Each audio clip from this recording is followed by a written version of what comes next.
Dear student, स्वागत है आपका आपके अपने channel chemistry with Sandeep sir. देखिए, आज हम अपनी एक नई सीरीज शुरू कर रहे हैं, short chemistry with Sandeep sir.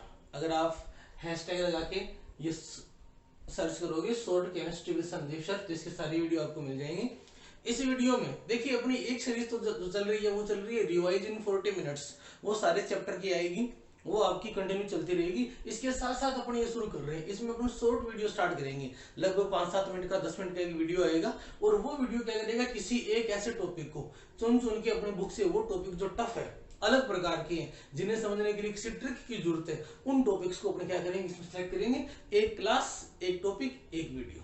Clear है? तो ये जो अपनी नई सीरीज है, आपको जो चैनल में प्लेलिस्ट मिलेगी, उसमें ये अलग से मिलेगी शॉर्ट ट्रिक्स या शॉर्ट वीडियो। वो वाली जो थी ना, वो 12th और बीएससी रिवीजन के नाम से सीरीज थी, उसमें वीडियो वैसे ही चलते रहेंगे।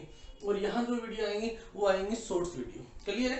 तो आपका फिर से स्वागत है आपके खुद के channel chemistry with Sandeep sir. ठीक है ना? ये जो सीरीज चल रही है, ये कौन सी है? Short video series. कौन सी बेटा? Short video series.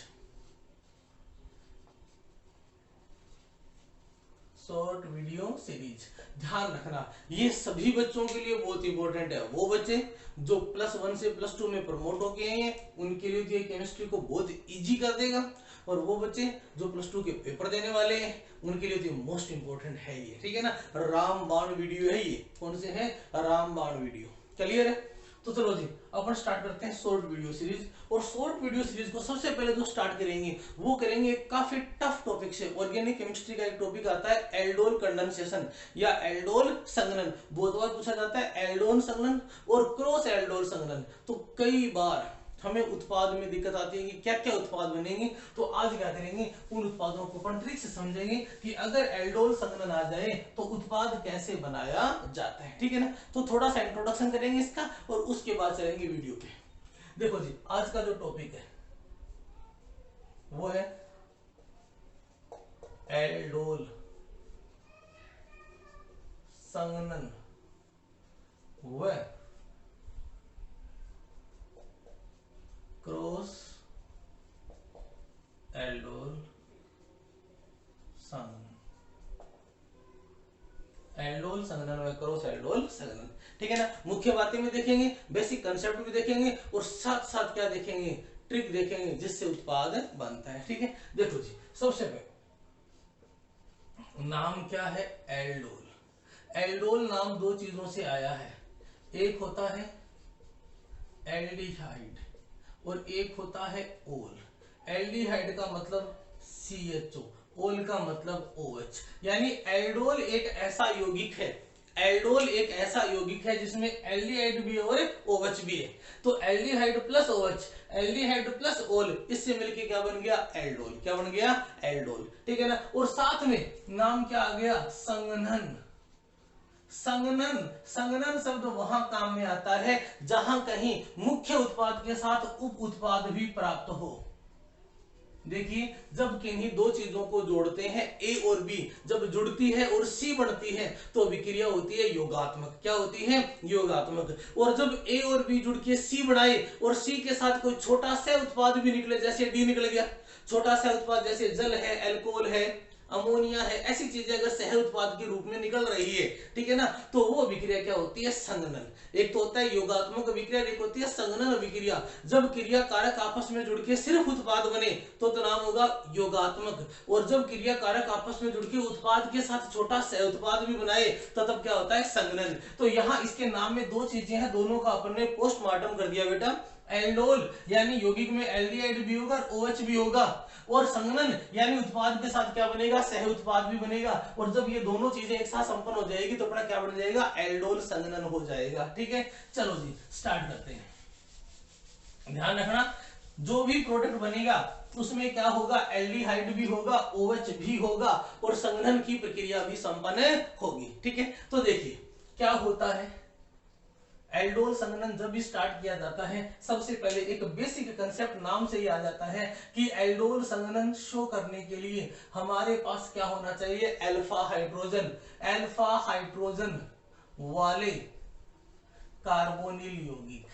ध्यान रखना, एल्डोल संघनन कौन शो करते हैं? अल्फा हाइड्रोजन वाले कार्बोनिल यौगिक, वे कार्बोनिल यौगिक, वे एल्डिहाइड या कीटोन जिसमें क्या पाया जाता है? अल्फा हाइड्रोजन पाया जाता है, वही क्या शो करते हैं? एल्डोल संघनन। अन्य यौगिक शो नहीं करते, ठीक है ना। तो सबसे पहले अल्फा हाइड्रोजन की बात करूं, अगर मैंने एल्डिहाइड लिया तो CHO होगा, क्या होगा? CHO। और अगर मैं कीटोन लेता हूं तो CO होगा। ये लो जी, ध्यान रखना, एल्डोल संघनन एल्डिहाइड भी दर्शाते हैं, कीटोन भी दर्शाते हैं, इसीलिए हमने शब्द क्या लिखा है? कार्बोनिल। अब इस CHO के साथ आपने एक कार्बन लगाया, फिर एक कार्बन लगाया, इसके साथ भी आप क्या करो? कार्बन लगा दो। क्लियर है? हम क्या कर रहे हैं? इसको बैलेंस करते हैं। अगर इसको बैलेंस करोगे तो यहां आ गया CH2, यहां आ गया CH3, और इसके लिए यहां आ गया CH3, और ये क्या आ गया? CH3। अब क्या कहते हैं कि इसमें पहचानो क्रियात्मक समूह है कौन सा है? क्या पहचानना है बेटा? क्रियात्मक समूह है। किसको पहचानना है? क्रियात्मक समूह को। तो इसका ये क्रियात्मक समूह हो गया कि नहीं हो गया? और यहाँ ये क्रियात्मक समूह हो गया कि नहीं हो गया? तो क्या होता है, लेटिन जो काउंटिंग होती है वो क्या कहती है? लेटिन काउंटिंग में 1 होता है अल्फा, 2 क्या होता है? बीटा, 3 गामा, 4 क्या होता है? Delta, alpha beta gamma delta echo, ऐसे चलता जाता है, ठीक है ना। तो ये काउंटिंग जो है ना, ये नंबरिंग करेगी। यहाँ पे क्या कहता है कि जो आपका क्रियात्मक समूह है उससे सीधे जुड़ने वाला 1 नंबर कार्बन, ये लो जी, सीधे जुड़ने वाला 1 नंबर कार्बन, ये कौन सा है? 2 नंबर कार्बन, ये है 1 नंबर कार्बन, और ये क्या है? 1 नंबर कार्बन। तो लेटिन काउंटिंग में 1 नंबर कार्बन क्या हो गया? अल्फा। क्या हो गया? अल्फा। तो इस कार्बन को हमने क्या नाम दे दिया? अल्फा।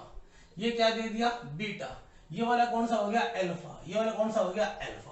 तो क्या कहता है कि ये जो आपका एल्डोल संघनन है, ये जो आपका एल्डोल संघनन है, इसे दर्शाने के लिए क्या चाहिए? Alpha hydrogen. क्या चाहिए? Alpha hydrogen. तो बताइए अल्फा हाइड्रोजन है कि नहीं है? अल्फा हाइड्रोजन है कि नहीं है? तो वे सारे कार्बोनिल यौगिक जिनके पास अल्फा हाइड्रोजन होता है वो क्या शो करते हैं? एल्डोल संघनन शो करते हैं। तो अल्फा हाइड्रोजन वाले यौगिक को भी पहचान सकते हो। अगर मैं बात करूं, इसको हटा दूं और यहां लगाऊं CH3CHO, क्या लगाऊं? CH3CHO, तो बताइए इसमें अल्फा हाइड्रोजन पाया जाता है कि नहीं पाया जाता? तो CH3CHO क्या करता है? एल्डोल संघनन शो करता है। एसीटोन क्या करता है? एल्डोल संघनन शो करता है। तो वो सारे कार्बोनिल यौगिक एल्डिहाइड या कीटोन जिनमें क्या पाया जाता है? अल्फा हाइड्रोजन पाया जाता है, वो क्या शो करते हैं? एल्डोल संघनन शो करते हैं। ये लो जी, HCHO formaldehyde, C6H5 CHO benzaldehyde, इनमें इसमें तो अल्फा कार्बन नहीं है तो अल्फा हाइड्रोजन नहीं होगा। इसमें अल्फा कार्बन तो है लेकिन उसमें हाइड्रोजन नहीं है, इसलिए ये वाले क्या करते हैं? एल्डोल संघनन प्रदर्शित नहीं करते। इन दो का ध्यान रखना, ये दो ही गड़बड़ करेंगे, ये दोनों एल्डोल संघनन प्रदर्शित नहीं करते। क्यों नहीं करते? वो सुनो। किसी कार्बोनिल यौगिक में जो अल्फा हाइड्रोजन होता है उसकी प्रकृति होती है अम्लीय। कैसी होती है? अम्लीय। अल्फा हाइड्रोजन अम्लीय प्रकृति का होता है, और अम्लीय प्रकृति का होने के कारण अल्फा हाइड्रोजन अम्लीय प्रकृति का होने के कारण क्या करता है? एल्डोल संघनन प्रदर्शित करता है। और ध्यान रखना, किसी भी अम्लीय प्रकृति को और प्रबल करने के लिए उत्प्रेरक के रूप में क्या काम में लिया जाता है? क्षार। तो एल्डोल संघनन हमेशा किसकी उपस्थिति में संपन्न होता है? क्षारों की उपस्थिति में संपन्न होता है। तो ध्यान रखना, वे सारे कार्बोनिल यौगिक जिनमें क्या हो? अल्फा हाइड्रोजन हो, वो क्षारों की उपस्थिति में क्या दर्शाते हैं? एल्डोल संघनन प्रदर्शित करते हैं। चलो जी, ये तो हो गया इंट्रोडक्शन। क्या हो गया बेटा? इंट्रोडक्शन। अब अपन करते हैं अभिक्रिया। छोटे से छोटा यौगिक जो अल्फा हाइड्रोजन दर्शा रहा है वो है CH3CHO। तो पहला एग्जांपल ढंग से देख लेना, CH3CHO, इसका हमें एल्डोल संघनन दर्शाना है। तो क्या होगा? CH3CHO के दो अणु, CH3CHO के दो अणु किसकी उपस्थिति में? क्षार की उपस्थिति में जो विक्रिया करेंगे वही क्या होगा? एल्डोल संघनन। और यही उत्पाद हमें पता लगाना होता है, ठीक है ना। तो देखो जी, क्या करना है, तुम सबसे पहले CH3CHO की संरचना बनाओ। CH3CHO, दो चीजें हैं इसके अंदर, यही हर एक यौगिक के साथ करना है। दो चीजें हैं, एक क्या है? क्रियात्मक समूह है, और एक क्या है? Alpha hydrogen. ये वाले हाइड्रोजन सारे के सारे क्या है, अल्फा हाइड्रोजन। अगर इसके अलावा कोई कार्बन होता तो उसको लोग छोड़ देना, हमें इन दो चीजों से मतलब है। तुम जब भी अभिक्रिया शुरू करो, तुम दोनों अणुओं में से इस अणु का तो क्रियात्मक समूह मुख्य रखना और इसका क्या रखना, अल्फा हाइड्रोजन। यानी एक अणु तो इस प्रकार से लिखना कि क्रियात्मक समूह मुख्य रूप से दिखाई दे, और दूसरा अणु इस प्रकार से लिखना कि अल्फा हाइड्रोजन दिखाई दे, ठीक है ना। तो देखो सबसे पहले अपन ने क्या लिखा, CH3। पहले यौगिक के लिए क्रियात्मक समूह मुख्य होता है, तो इसके क्रियात्मक समूह को ओपन करके लिख दो। CH3 को तो बंद करके लिखा है और इस CHO को ओपन कर दिया। दूसरा जो होता है उसका अल्फा हाइड्रोजन मुख्य होता है, ये लो जी, अल्फा हाइड्रोजन ओपन कर दो और क्रियात्मक समूह को बंद करके लिख दो, ठीक है ना। पहले अणु का तो क्या काम में लेना है, क्रियात्मक समूह है, और दूसरे का अल्फा हाइड्रोजन। ये लो जी, पहले अणु का क्रियात्मक समूह खुला करके रख दिया, ये क्रियात्मक समूह दर्शा रहे, और दूसरे का अल्फा हाइड्रोजन। करना क्या है, ये वाला जो हाइड्रोजन है, ये लो जी, ये वाला जो हाइड्रोजन है, इस हाइड्रोजन को यहां ट्रांसफर कर दो, बस कुछ नहीं करना। ये हाइड्रोजन यहां ट्रांसफर करना है। देखो क्या संरचना बनेगी, ध्यान रखना। अभिक्रिया जो होती है वो किसकी उपस्थिति में होती है, OH माइनस की। तो ये हाइड्रोजन जब यहां आ गया तो उत्पाद क्या बना, CH3, CH इसके साथ जुड़ा हुआ है ना, और नीचे आ गया OH। अरे जब ये इसके साथ जुड़ गया तो डबल बॉन्ड की जगह सिंगल बॉन्ड हो गया, तो एक कार्बन की वैलेंसी खाली होगी कि नहीं होगी, इस कार्बन की एक वैलेंसी खाली है, और इसका हाइड्रोजन आ गया तो इसकी भी एक वैलेंसी खाली है, तो पीछे क्या बचा, CH2 CHO, आगे जोड़ दो CH2 CHO। ये वो यौगिक बना है जिसमें एल्डिहाइड भी है और ओल भी है। क्या है, एल्डिहाइड भी है और ओल भी है। ध्यान रखना, यहां तुमसे गड़बड़ हो सकती है, तो यहां तुम मेरी सलाह मानते हुए एक नंबरिंग कर लेना। ये लो जी, हमें क्या करना है, हमें पता है कि ये क्रियात्मक समूह है, तो ये अल्फा हो गया कि नहीं हो गया, ये बीटा हो गया और ये गामा हो गया। ध्यान रखना, यहां जो भी उत्पाद बनेगा वो बीटा बनेगा, बीटा हाइड्रोक्सी एल्डिहाइड। हमें नाम से नहीं मतलब, हमारा जो भी एल्डिहाइड है वो बीटा होगा। तुम चेक कर लेना कि अगर OH बीटा पे आया है तो उत्पाद सही है, वरना गलत है, ठीक है ना। अगर गलत है फिर दोबारा क्रॉस चेक करना। अब बताओ जी, ये हो गया। अब इसको करते हैं गरम, इसको क्या करते हैं बेटा, गरम। गरम करेंगे तो जल निकलेगा, जल निकलेगा। ध्यान रखना, OH को निकालना है कहां से, बीटा से, और H निकलेगा अल्फा से। कहां से निकलेगा, अल्फा से। तो माइनस में क्या गया, H2। क्या उत्पाद बना, इसी उत्पाद को लिख दो, CH3 CH double bond CH CHO। ये लो जी, नाम क्या होता है, ब्यूट टू इनेल। एक और नाम होता है क्रोटोनेल्डिहाइड, कई बार आया है क्रोटोनेल्डिहाइड का, यूपीएससी नाम बताइए तो ब्यूट टू इनेल। और ये होगी इसकी कौन सी अभिक्रिया, एल्डोल संघनन। अगर किसी और तरीके से सीखी हो तो भूल जाना, इसको याद रखना। क्लियर है, क्या ध्यान रखना है, सबसे पहले जिसका भी एल्डोल संघनन करना है उसके दो अणुओं को लेना।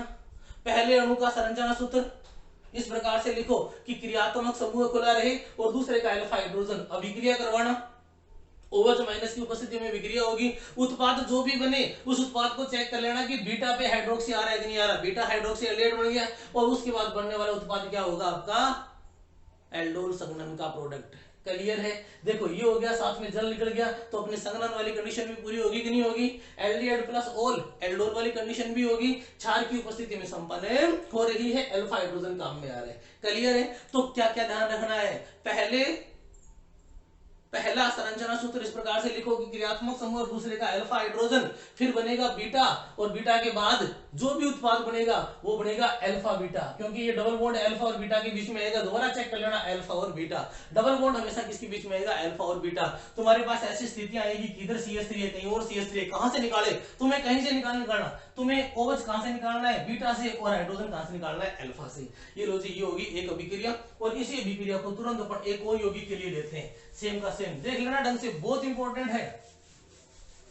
हम एक और यौगिक लेते हैं जिसका हमें क्या करना है, एल्डोल संघनन करना है। अब की बार यौगिक थोड़ा बड़ा लेते हैं, CH3 CH2 CHO, नाम है प्रोपेनेल, प्रोपेनेल्डिहाइड या प्रोपेनेल, ठीक है। वही सेम तरीका, सबसे पहले जो यौगिक लिखो उसका लिखो क्रियात्मक समूह ओपन करके। ये लो जी, पहले का क्रियात्मक समूह ओपन हो गया, दूसरा जो लिखो उसका लिखो अल्फा हाइड्रोजन। तो ध्यान रखना ये वाला क्रियात्मक समूह है तो ये अल्फा और ये बीटा है, तो ये अल्फा हाइड्रोजन यहां आना चाहिए, बीटा को ऊपर नीचे कर देना। तो तुम यहां जो कार्बन लिखो उस कार्बन के साथ एक CH3 जोड़ दो ताकि ये बीटा अलग हो जाए, और यहां आ गया CH2। हमारा यहां होना क्या चाहिए, अल्फा, कोई और मत कर लेना, इस CH3 को ओपन मत कर देना वरना प्रोडक्ट गड़बड़ हो जाएगा। क्लियर है? करना क्या है, इस हाइड्रोजन को यहां भेज देना है। अभिक्रिया किसकी उपस्थिति में संपन्न होगी, अभिक्रिया OH माइनस, प्रोडक्ट क्या बनेगा, देखो CH3 CH2 CH3 CH2, अब आ जाओ CHOH CHOH, एक वैलेंसी खाली, इधर CH, ऊपर CH3 है और CH2, बस यही गड़बड़ होती है। मैंने कहा था कि इसको क्रॉस चेक कर लेना, इसके लिए अल्फा बीटा लगा लेना, तुम्हारा प्रोडक्ट आ रहा है या नहीं आ रहा है ये चीज क्रॉस चेक कर लेना, ठीक है ना। क्रॉस चेक कर रहे हैं अपन, ये क्रियात्मक समूह, ये अल्फा, ये बीटा गामा डेल्टा, बताइए OH बीटा पे आ गया कि नहीं आ गया, यही तो मैं चेक करना था कि OH बीटा पे आता है कि नहीं आता। चलो आगे विक्रिया कराओ, क्या करना है, गर्म करना है, जल निकलेगा, जल को निकाल दो, जल को निकालो तो बीटा से तो OH और अल्फा से हाइड्रोजन, कहीं और सोचना ही नहीं है कि यहां से निकाले कहीं और से निकाले, अल्फा से हाइड्रोजन बीटा से क्या जाएगा OH, प्रोडक्ट क्या बनेगा CH3 CH2 CH double bond C CH3 CHO। Clear है ना, देखो 1 2 3 4 5, 2 पे मिथाइल है और पेंट 2 इनेल, तो क्या हो गया 2 मेथिल पेंट 2 इनेल। ये ध्यान रखना, हमारा जो भी एल्डोल संघनन होता है, एल्डोल संघनन में क्या करना है, एल्डिहाइडों को किसकी उपस्थिति में संघनित करवाना है, क्षार की उपस्थिति में। क्लियर है? आज का जो वीडियो था उसमें हमने सिर्फ क्या पढ़ा है, एल्डोल संघनन। नेक्स्ट जो शॉर्ट वीडियो आएगा उसमें क्रॉस एल्डोल भी देखेंगे क्योंकि ये बड़ा है। क्लियर है? आगे की वीडियो जो होंगे वो काफी शॉर्ट होंगी। तो ये क्या क्या ध्यान रखना है दोबारा देख लो। पहला यौगिक ऐसा लिखना है जिस यौगिक का क्या हो, फंक्शनल ग्रुप ओपन हो। दूसरे का अल्फा हाइड्रोजन, बनने वाले प्रोडक्ट में बीटा पे OH और उसके बाद अल्फा बीटा असंतृप्त। ये ट्रिक है, इस ट्रिक को ध्यान रखना, इसके हिसाब से चलोगे कहीं गड़बड़ नहीं होगी। लिख देता हूं ट्रिक। पहले जो यौगिक लिखा जाएगा उसका क्या ध्यान रखना है, क्रियात्मक समूह है, और दूसरे का अल्फा हाइड्रोजन। इनसे जो उत्पाद बनेगा उसमें बीटा पे क्या आएगा, हाइड्रोक्सी, और उसके बाद गर्म करेंगे तो क्या बनेगा, अल्फा बीटा असंतृप्त। बस ये क्रॉस चेक कर लेना कि इतना तुमने किया है कि नहीं किया है। किया है तो तुम्हारा एल्डोल संघनन सही है। क्लियर है? इसको देखो, और मैं प्रोडक्ट लिख रहा हूं CH3 CHO। ये लो जी, इसका एल्डोल संघनन करके तुम मुझे भेजोगे कि तुम्हारा क्या उत्पाद आता है। क्लियर है? दूसरा इसका एल्डोल संघनन, ध्यान रखना कीटोन होता है तो भी नाम एल्डोल संघनन देंगे। एक तो एसीटोन का एल्डोल संघनन करना इसी तरीके से, और एक ये वाला तुम्हारा जो कौन सा यौगिक है इसका एल्डोल संघनन करना 2 मेथिल प्रोपेनॉल का, और बताना क्या प्रोडक्ट बनता है। क्लियर है? आज के लिए इतना ही। लाइक शेयर और सब्सक्राइब, उसमें कमी मत छोड़ो बेटा, ठीक है? तुमसे और कुछ तो मांग ही नहीं रहा, लाइक शेयर और सब्सक्राइब कर दो, ज्यादा से ज्यादा बच्चों को भेज दो। अरे ज्ञान बांटने से बढ़ता है। क्लियर है? Okay bye, see you.